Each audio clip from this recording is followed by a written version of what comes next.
es inevitable que no nos hagamos una pregunta. ¿Cómo es posible que Dios esté enviando a su pueblo a una batalla? ¿Cómo es posible que Dios esté apoyando que se haga una guerra y que hayan pérdidas de vida? Yo no sé si en algún momento usted se ha hecho esa pregunta, pero yo me la he formulado unas cuantas veces, y más cuando veo que en el Antiguo Testamento en ocasiones el Señor le dijo al pueblo de Israel: cuando vayas a tal ciudad y arremetas contra ellos, no dejes a nadie ahí, acaba con todos sus animales, acaba con personas ancianas, jóvenes, niños, mujeres, todo, acaba con todo. Y yo no sé si a usted le ha pasado que se ha hecho ese tipo de preguntas. ¿Cómo es que es posible que Dios esté apoyando un genocidio? ¿Cómo es posible? ¿Le ha pasado? Y que usted ha dicho, bueno, ¿concuerda eso el Dios del Antiguo Testamento con el Dios del Nuevo Testamento? ¿Hay alguna armonía? Porque el Dios del Nuevo Testamento, el Jesús que veo en el Nuevo Testamento, me dice que debes amar a tus enemigos, que debes poner la otra mejilla. Sin embargo, en el Antiguo Testamento veo un Dios que es rápido a remete juicio contra naciones enteras. Y eso nos hace replantearnos ciertas cosas y sobre todo estimularnos al estudio más responsable de la Escritura, porque todo está aquí, la respuesta a eso está aquí. Y hoy en esta mañana le voy a ayudar a poder ver algunos elementos que nos ayudan a entender lo que está sucediendo.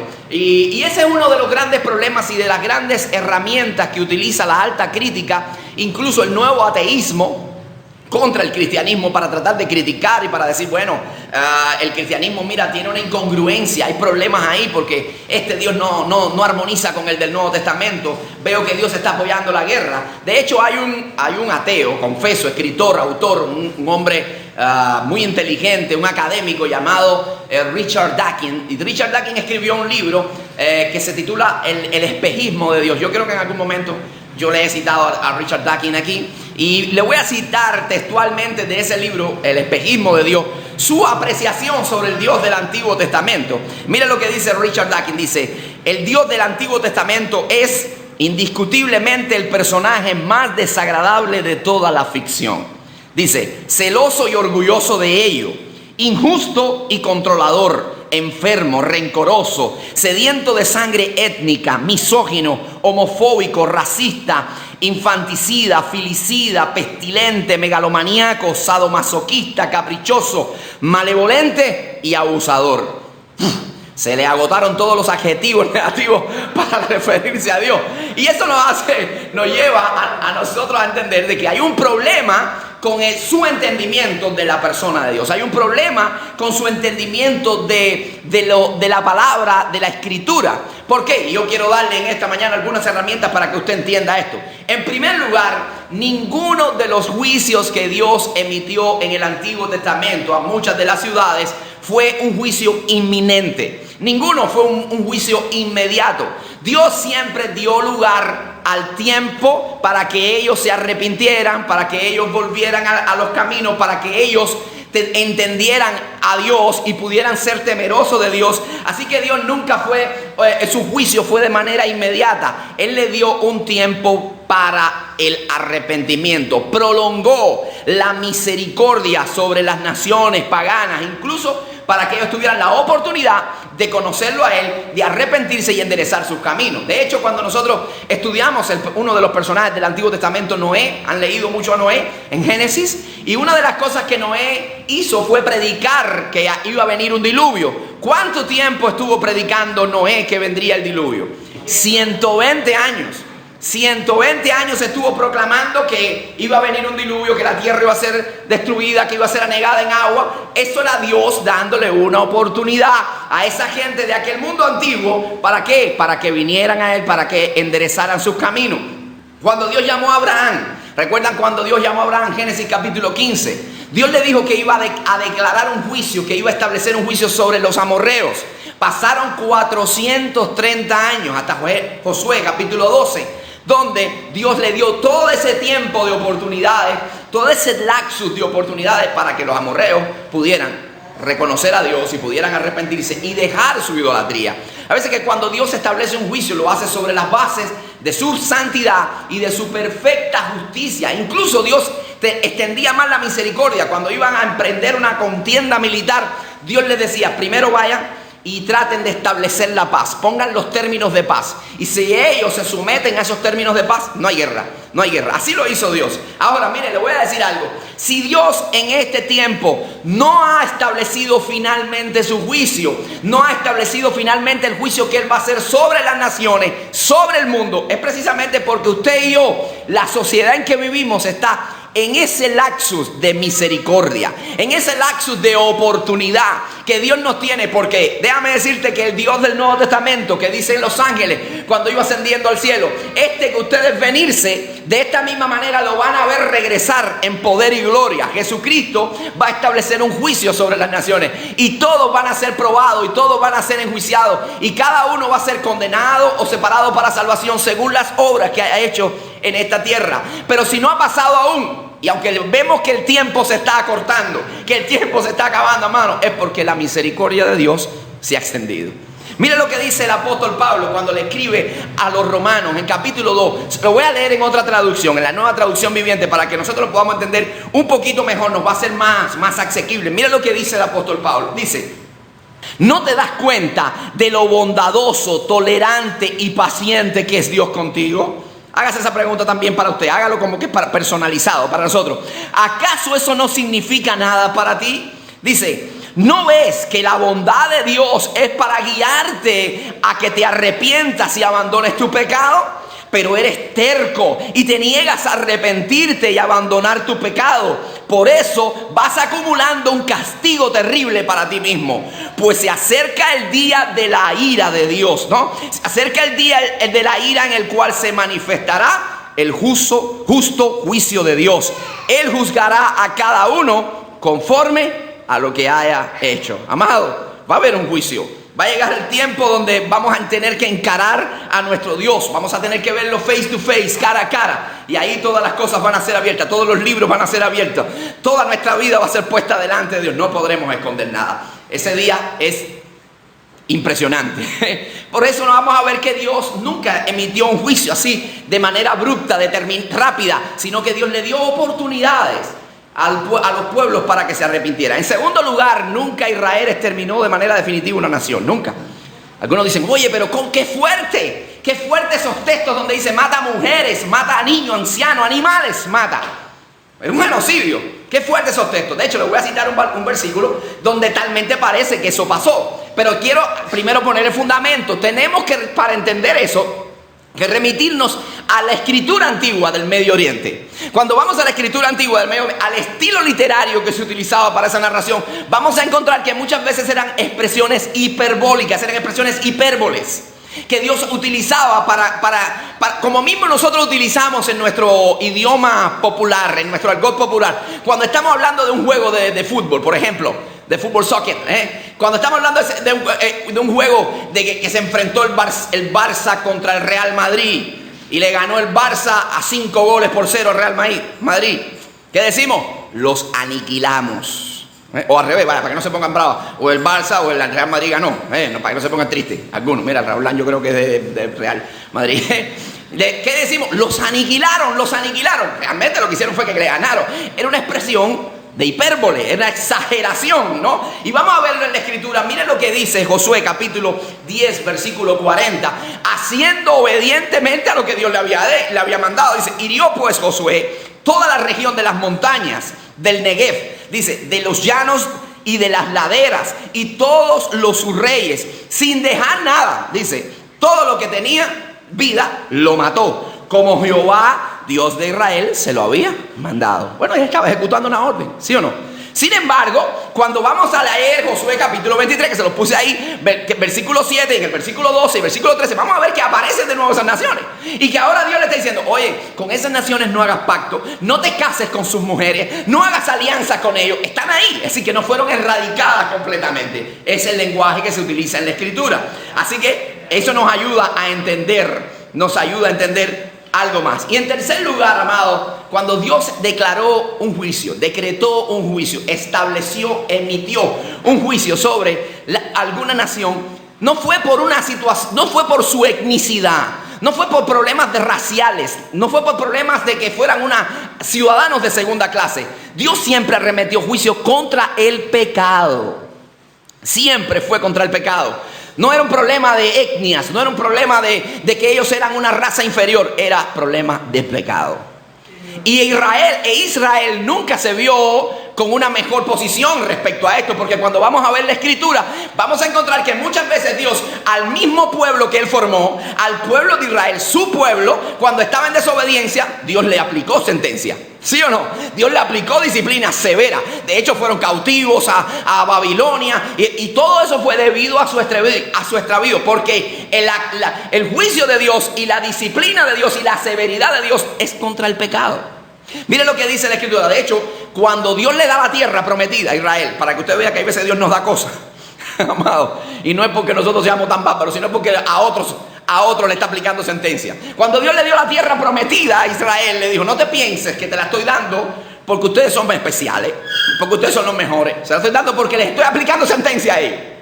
Y tú estás saliendo mejor por eso. Mira lo que dice la escritura. Deuteronomio, capítulo 9, versículo 4 al 5, dice: no pienses en tu corazón que cuando Jehová tu Dios te haya echado delante de ti, diciendo: por mi justicia me ha traído Jehová a poseer esta tierra. Pues por la impiedad de estas naciones, dice Dios, Jehová las arroja delante de ti. Por la impiedad de estas naciones. Dice: no por tu justicia ni por tu rectitud de corazón entras a poseer la tierra de ellos, sino por la impiedad de estas naciones, Jehová tu Dios te las arroja delante de ti, y para confirmar la palabra que Jehová juró a tus padres, Abraham, Isaac y Jacob. Así que lo que estamos viendo es que el juicio de Dios siempre fue hacia el pecado, siempre fue hacia el pecado. Así que, habiendo dicho eso, ya podemos entender por qué muchas veces Dios pone al pueblo de Israel ante un escenario bélico, ante un escenario de conquista, de guerras. Ahora vamos a entrar en los puntos que queremos compartir en esta mañana, que tiene que ver con los códigos de guerra, con los códigos de nuestra guerra. Lo primero que yo quiero, el primer punto que quiero compartir está bajo ese enunciado: estamos en guerra, estamos en batalla. Y yo quiero que tú le digas al que está a tu lado: estamos en guerra. Pero es una guerra no contra ese que le estás diciendo eso. No es una guerra contra él, es una guerra en la cual estamos involucrados todos. Y vamos a explicar por qué. Vamos a hablar con el pueblo de Israel. Ellos están por entrar a la tierra prometida. Amado, su mayor anhelo, su máximo sueño. Ellos habían anhelado esto por años. Esto era una promesa que continuamente latía en su mente y en su corazón. Ese era su deseo. Del otro lado del Jordán estaba su sueño. Del otro lado del Jordán estaba su realización. Ellos podían tomar una decisión: o nos quedamos en las arenas del desierto, nos quedamos aquí tragando arena y bajo el sol, o vamos al otro sitio a conquistar. Es verdad que la victoria va a ser nuestra. Dios está de nuestro lado. Dios nos ha prometido entregarnos la tierra, pero hay que pelear. Hay que batallar, hay que dar el extra, hay que sudar la camisa, hay que tomar la espada y blandir la espada en la mano. Va a ser una batalla intensa. Ellos tenían que tomar su decisión de ir al otro lado y pelear. Ellos tenían que tomar la decisión de entrar en esa batalla. Ellos, por el hecho de ser parte del pueblo de Dios, amado, el hecho de ser parte de un programa divino, el hecho de ser parte de la familia de Dios, ya los involucraba en una guerra.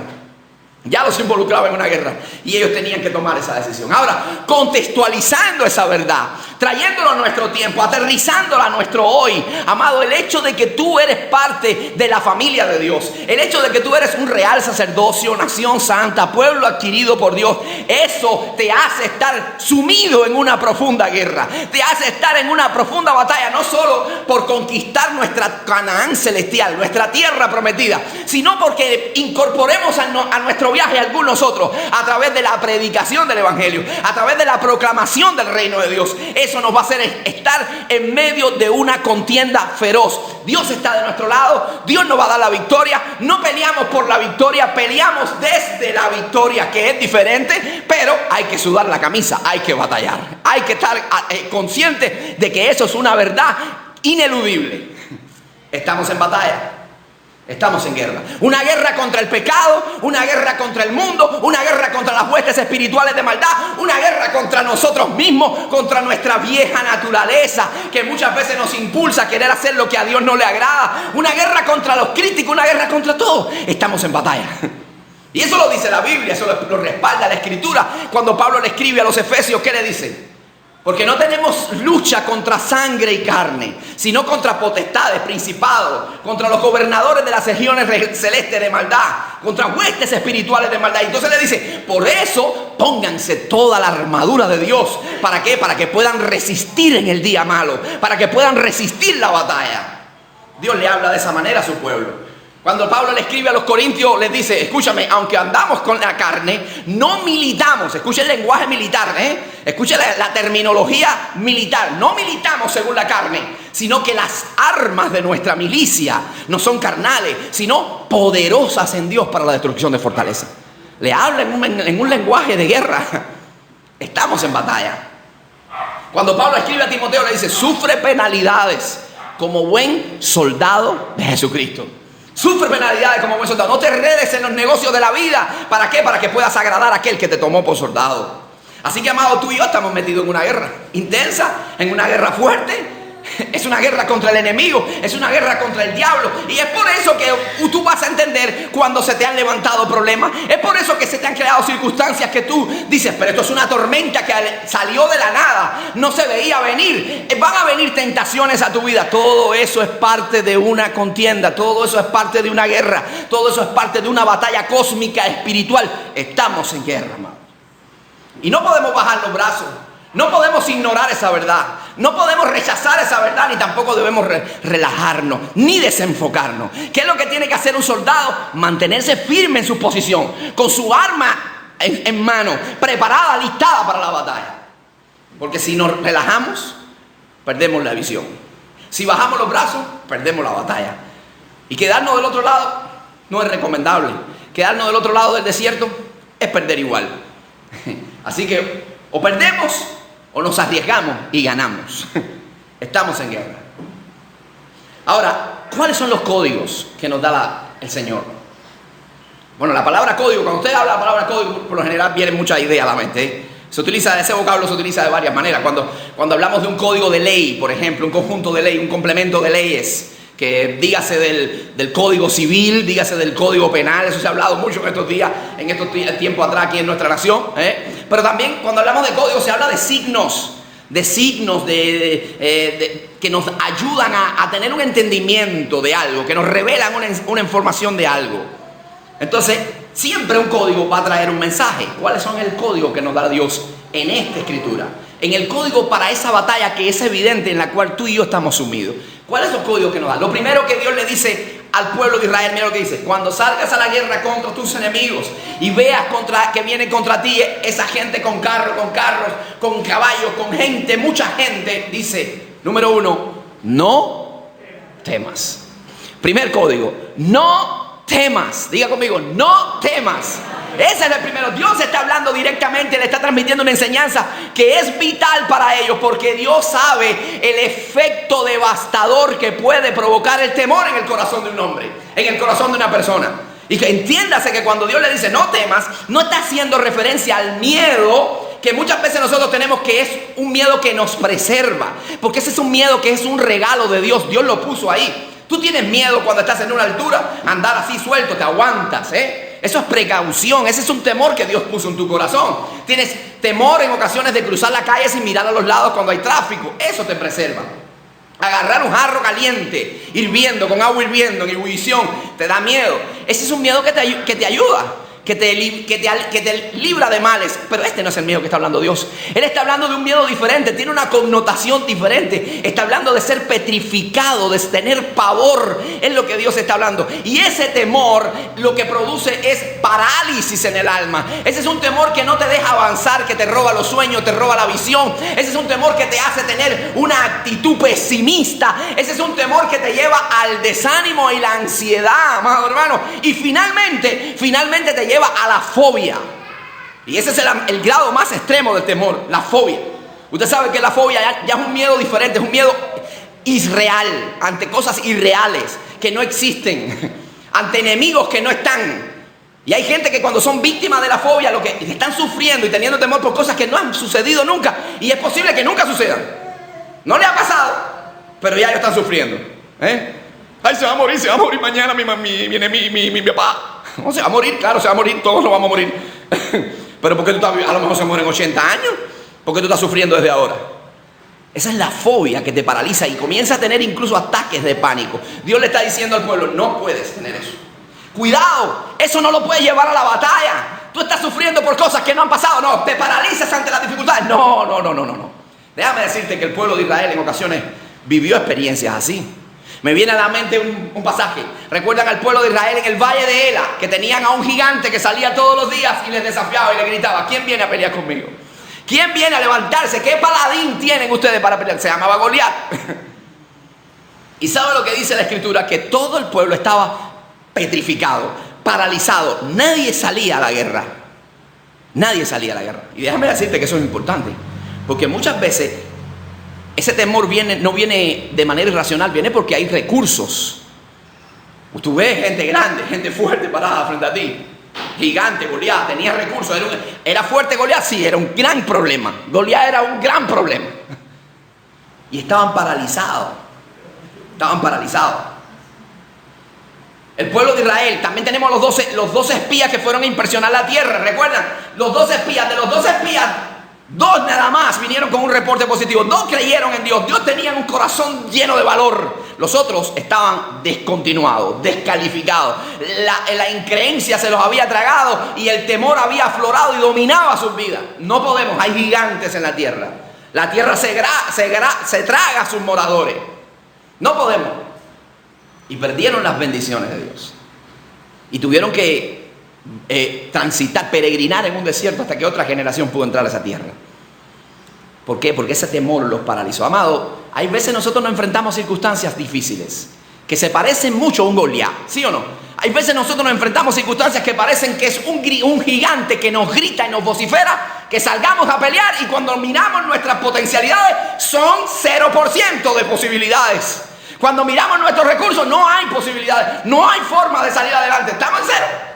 Pero amado, ese temor no puede estar en tu corazón porque te va a robar las promesas de Dios, te va a convertir en un pedazo de persona, en una chatarra humana. Así que Dios no te ha dado ese temor, Dios te dio otra clase de temor que te preserva. Lo que Dios te dio cuando tú viniste a Él fue valentía, valor. La Biblia dice, no nos ha dado Dios espíritu de cobardía, sino de poder, de amor y de dominio propio. Eso nos ha dado Dios. Entonces tenemos que tener cuidado con eso. El pueblo de Israel le pasó. Ahora, cuando el temor llega a nosotros, y cuando vienen los gigantes, y cuando viene el ejército con armamentos sofisticados, las circunstancias que nos impresionan, ¿qué tenemos que hacer? Lo que Dios les está diciendo a ellos. Tenemos que saber diferenciar entre lo que veo y lo que creo. Yo tengo que saber hacer una diferenciación entre lo que yo estoy viendo físicamente delante de mí y lo que yo creo. Y lo que yo creo es algo poderoso, es una verdad, es una realidad que aunque no está visible en el mundo físico, es efectiva y es eficaz. Y mira lo que el Señor le dice, cuando tú veas gente de a caballo, cuando tú veas carros, cuando tú veas pueblo más numeroso que tú, no temas, porque Jehová, tu Dios, va contigo. No temas porque Jehová tu Dios está contigo. Mire, por lo general eso viene así. El temor viene porque usted ve que hay problemas reales. Usted ve que hay problemas con recursos. Usted vio a Goliat que tenía recursos y eran muchos. Esta gente vio que había un pueblo más numeroso que ellos con carros y caballos. Cuando los espías fueron, vieron gigantes hijos de Aná. Había. No es algo imaginativo. Tú estás viendo que los problemas son reales. ¿Cuántos de tus problemas no son reales? Nada más tienes que ir a la cocina y tú vas, ¿qué clase de problema tú tienes hoy cuando tú sacas aquí y tú te metes en la cocina? ¿Qué problemazo? Un gigante. Tú dices, ¿cómo yo lleno ese caldero? ¿Cómo yo lleno ese caldero? Tú tienes un problema. Un faltante de arroz puede ser un problema. Un matrimonio que está a punto de colapsar es un gigante. Una situación difícil en un centro de trabajo. No son imaginaciones, son reales. Y vienen así. Vienen así los problemas. Vienen de esa manera. Pero usted sabe que, amado hermano, lo que usted cree tiene que prevalecer ante lo que usted ve. La fe que usted tiene en su corazón tiene que dominar las circunstancias que están a su alrededor. Porque aunque lo que tú ves parece desgracia total y destrucción, hay un Dios en los cielos que está contigo, que pelea contigo, que te guarda, que te cuida y te protege siempre. Aleluya. No tenga temor de ello, dice. No tengas temor porque Dios está contigo. Dios está contigo. La lucha va a venir de todas maneras. Estamos en guerra, lo dijimos al inicio. Asentamos la base por ahí. Y esa lucha va a venir y va a venir con recursos. Pero Dios está contigo. Dios está en medio nuestro. Y lo que tú crees tiene que dominar eso que estás viendo. Pablo decía, cuando escribía al Nuevo Testamento, decía, escuche, nosotros no andamos por vista, sino andamos por fe. No andamos por vista, no nos movemos por vista, no, andamos por fe. Y es por eso que David estaba tan consciente de su realidad, ya que tomamos esos ejemplos. David estaba tan consciente de su realidad espiritual, que estaba en medio de esas circunstancias adversas, que cuando el gigante le habló, él le dijo, mira, tú vienes con recursos físicos y están evidentes. Lanza, jabalina, espada, tamaño, músculos, bíceps, tríceps, pectorales. Tú vienes con todo eso.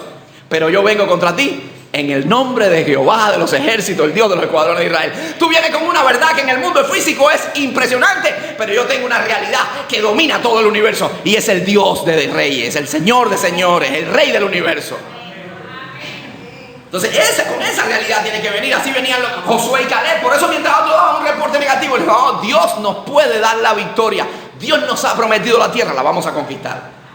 Es por eso que mismo, ahorita les puse de ejemplo, o no les puse este ejemplo, se lo voy a poner ahora. Cuando el ejército sirio tenía su campaña militar contra Israel, parte norte, cada vez que venía con una campaña militar salían frustrados.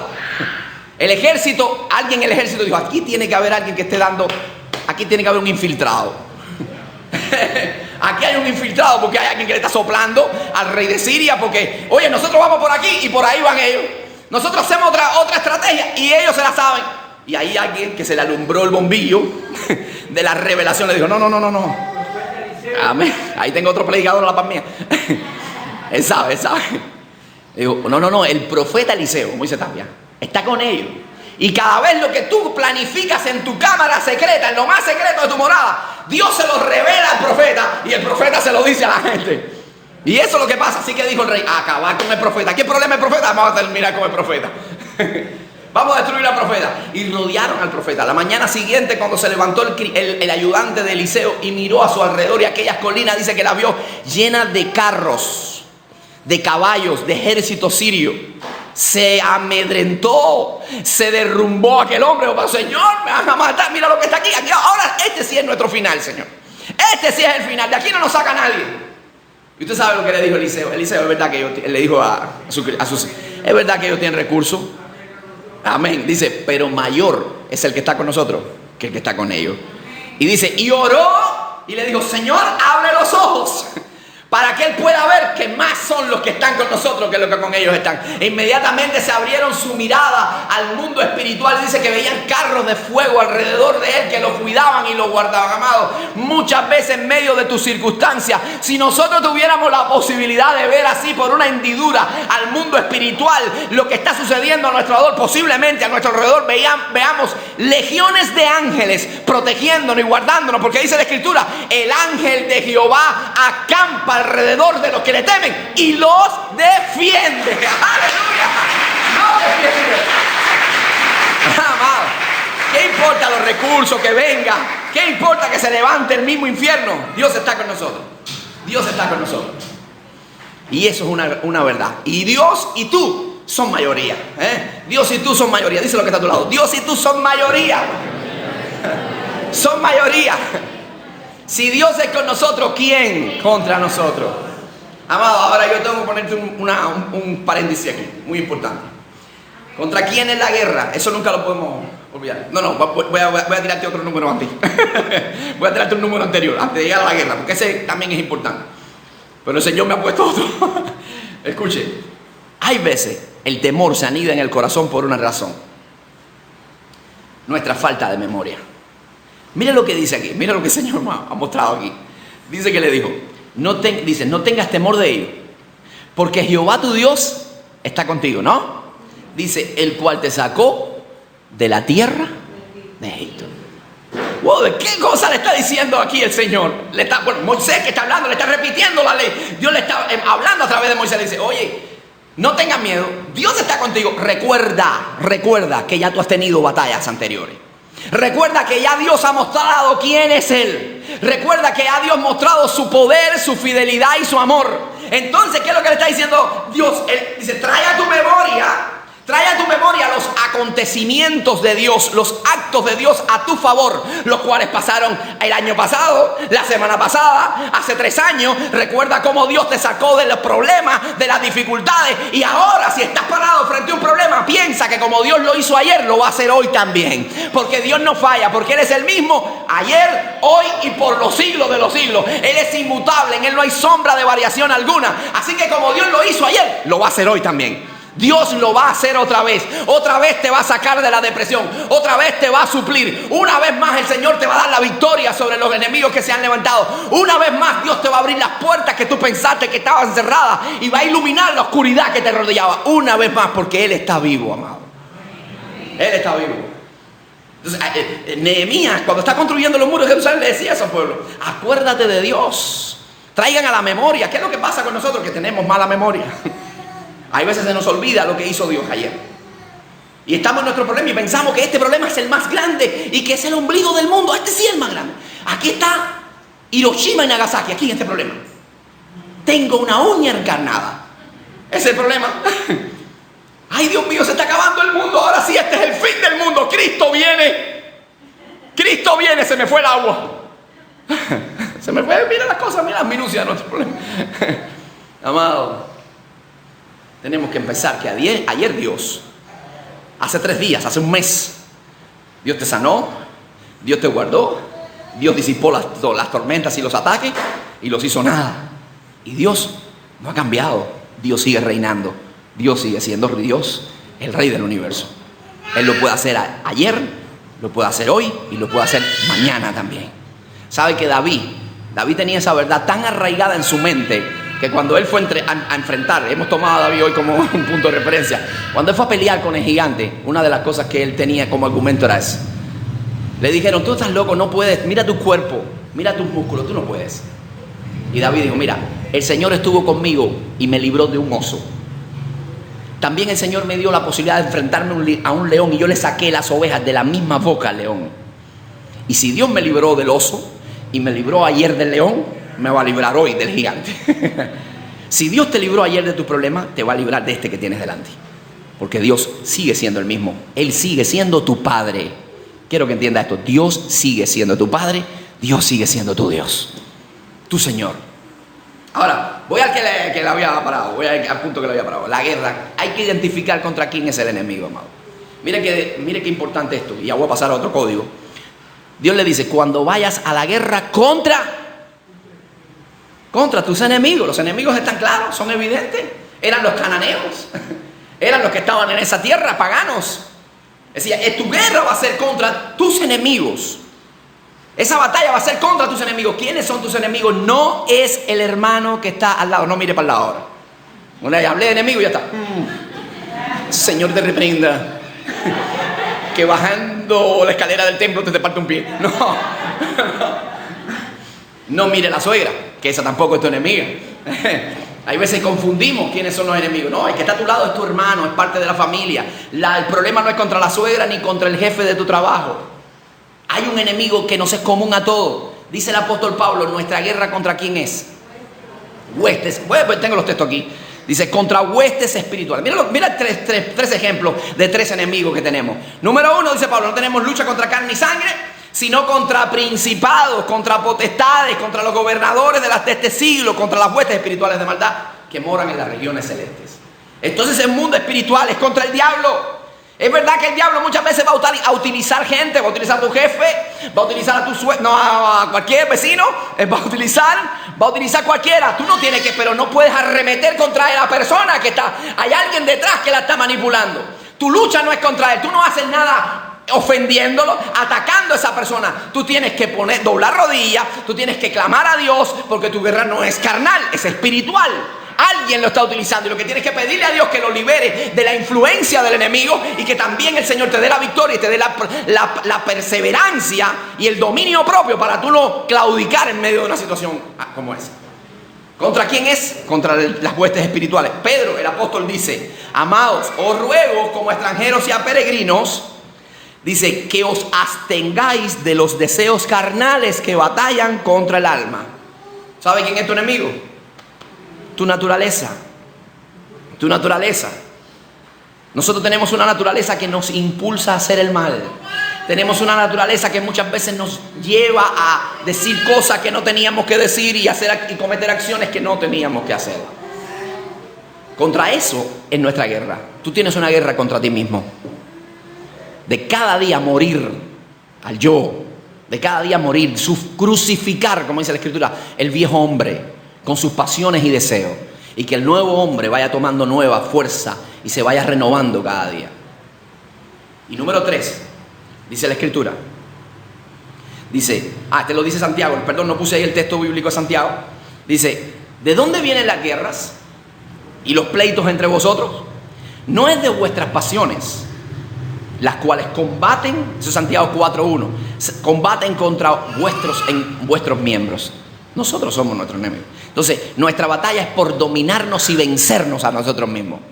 Y nuestra batalla es contra el enemigo que está afuera. Así que, clamando a Dios para que nos dé la victoria. No arremetiendo contra el hermano, no peleando contra el hermano, no peleando contra el otro. No. Nosotros somos una familia, la familia de Dios. Y aunque ciertamente hay caracteres diferentes, temperamentos, y hay veces decimos, wow, hay veces besar al hermano es como besar el cactus. Pero vete adaptando. Vete adaptando a las espinas, porque con él vas a pasar toda la eternidad. Entonces que ya haya un callo para que tú le hagas y te traspase el alma. Entonces, amado, yo quiero terminar ya con el último código. Y tiene que ver con una instrucción que le da Dios. Mire, dice, cuando ya estén para salir a la guerra, dice, verso 2, y cuando se acerquéis para combatir, ya están viendo, avisorando el enemigo, ya están viendo ahí las hordas enemigas frente a ustedes, con todo con hambre de sed y sed de sangre hebrea. Lo van a ver, dice, cuando esto suceda, dice, se pondrá en pie el sacerdote y hablará al pueblo. Note que no dice, no se va a poner en pie el líder militar, no se va a poner en pie un general del ejército, se va a poner en pie el sacerdote, y el sacerdote le va a hablar al pueblo. El líder espiritual, el hombre que tiene la revelación de Dios, se va a parar y le va a hablar al pueblo. ¿Qué le va a decir al pueblo? Le dice, y le dirá, oye Israel, vosotros os juntáis hoy en batalla contra vuestros enemigos.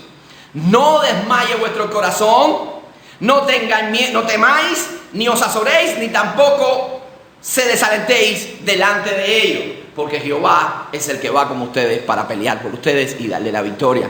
Se va a levantar el sacerdote y le va a transmitir un mensaje en medio de esa situación, en medio de ese momento tan tenso. ¿Qué le va a decir el sacerdote? El sacerdote le va a decir básicamente dos cosas. El mensaje del sacerdote se divide en dos tópicos fundamentales: lo que no pueden hacer y lo que sí tienen que hacer. ¿Qué es lo que no tenían que hacer? Número 1, dice ahí, dice, no se valle vuestro corazón, que no suceda eso.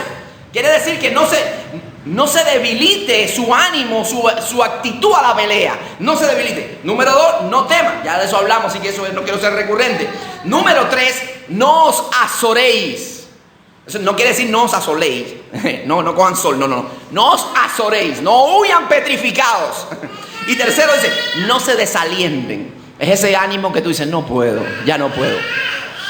Eso no lo pueden hacer. ¿Qué es lo que tienen que hacer? Dice el sacerdote ahora, verso 4. Mira lo que dice el sacerdote. ¿Qué es lo que tienen que decir? Porque no van a temer, no se van a azorar, no se van a desalentar. ¿Por qué? Porque Jehová vuestro Dios está con vosotros para pelear por vosotros y para vencer vuestros enemigos y salvaros. 3 cosas básicamente. Dice, Dios va a ir con ustedes paso a paso. Él va a estar ahí todo el tiempo. Número 2, Él no solamente va a estar a su lado, sino que Él va a actuar por ustedes, va a actuar por vosotros. Y en tercer lugar, les va a dar la victoria.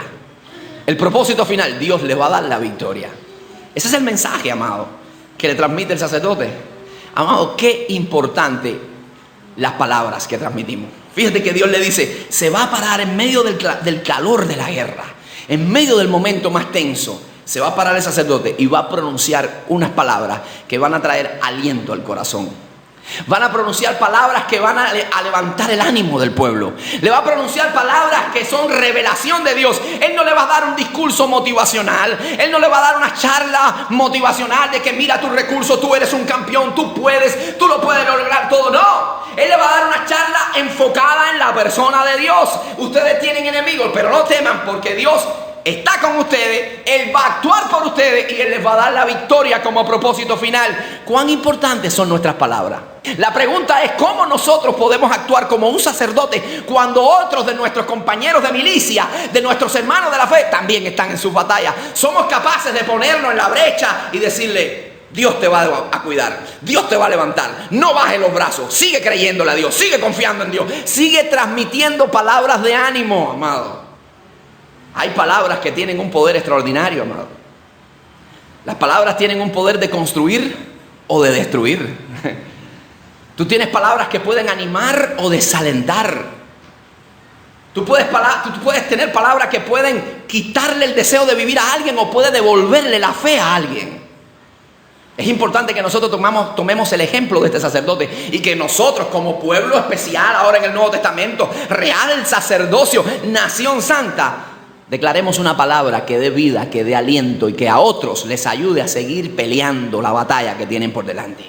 Y no renunciar. Y no bajar los brazos. Y no soltar la espada. Amado, tenemos que aprender a hablar como esos hombres. Míralo, tú sabes lo que dice la Escritura. El hombre más sabio de la tierra fue Salomón. Proverbio 12, 18. Frío ya puede. Proverbios 12, 18 dice: hay palabras, hay hombres que tienen palabras que son como golpe de espada. Hay palabras de hombre que son como golpe de espada. O sea, hago un paréntesis, hay gente que cuando te habla te mata. Te mata. Si tú tenías fe, te la robaron. Si tú tenías ganas de emprender un proyecto, esa persona llegó y lo que te dijo te derrumbó.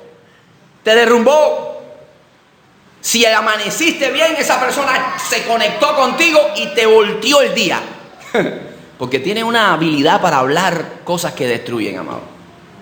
Pero usted sabe que el proverbista no termina ahí. Él dice: hay hombres que tienen palabras que son como golpe de espada. Dice: pero en la lengua de los sabios hay medicina. En la lengua de los sabios hay medicina, amado. Qué bueno cuando tú hables que la gente... No sé si te ha sucedido, pero a mí me ha pasado. Bueno, no es que quiero decir que yo... No, pero me ha sucedido que hay veces he hablado con personas y me han dicho: qué bien me ha hecho hablar contigo. Me siento diferente. Escoge tus palabras. Escoge cómo vas a hablar. Escoge qué mensaje vas a transmitir. Uno que destruye, uno que edifica, uno que da vida o uno que vampiriza la fe, que le roba el entusiasmo a la gente. Hay poder en nuestras palabras. Déjame decirle que cuando el rey de Asiria venía para arremeter contra Israel, contra Judá, había un rey llamado Ezequías. ¿Y sabe lo que hizo Ezequías cuando el pueblo vino? El rey de Asiria, Sennacherib, vino a sitiar la ciudad, un pueblo con una potencialidad extraordinaria, un imperio. Una de las cosas me impresiona la forma, la estrategia que utilizó Ezequías.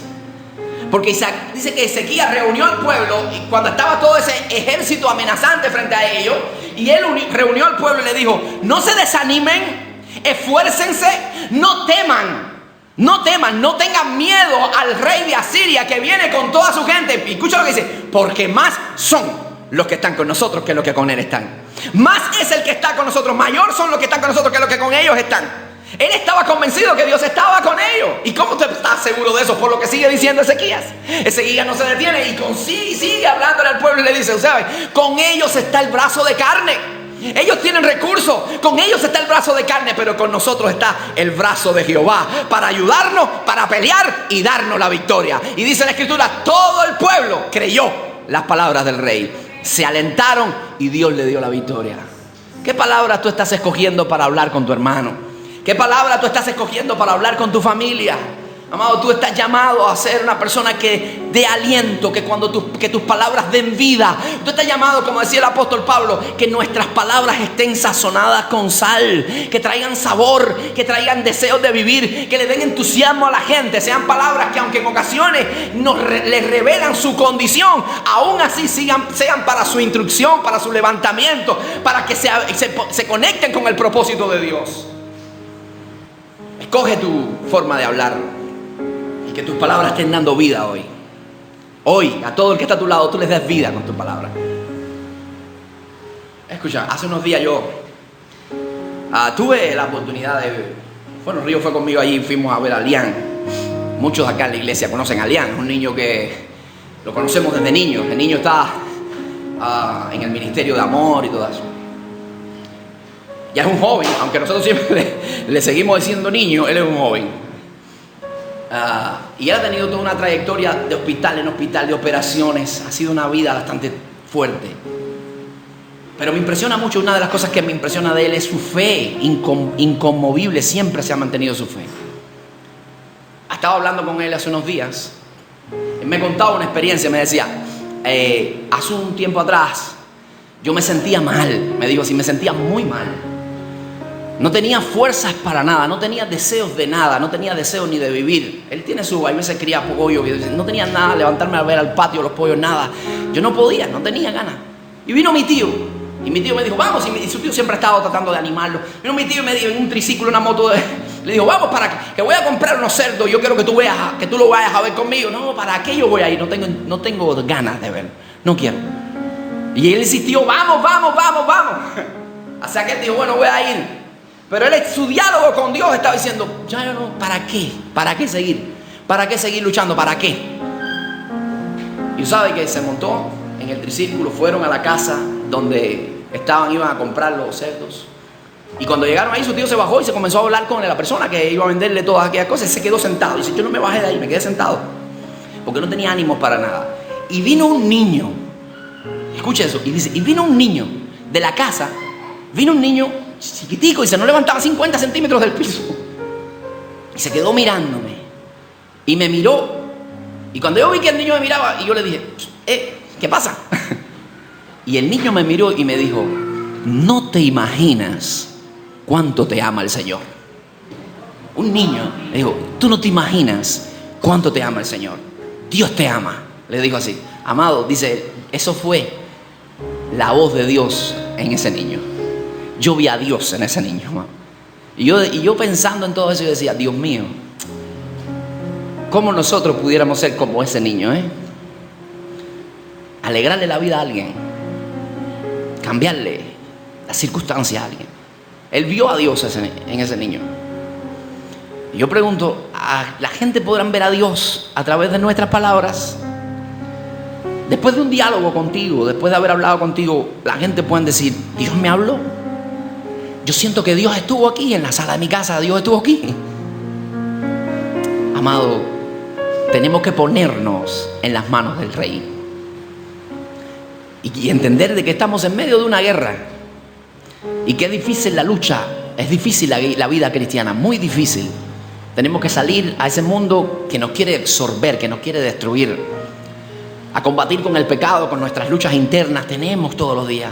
Qué bueno que cuando conectemos con un hermano, en él encontremos un aliado en la batalla, que nos levante los brazos para no fallar, que nos anime a seguir peleando, que nos dé los códigos de guerra para seguir en la batalla, entendiendo que ya la victoria está garantizada.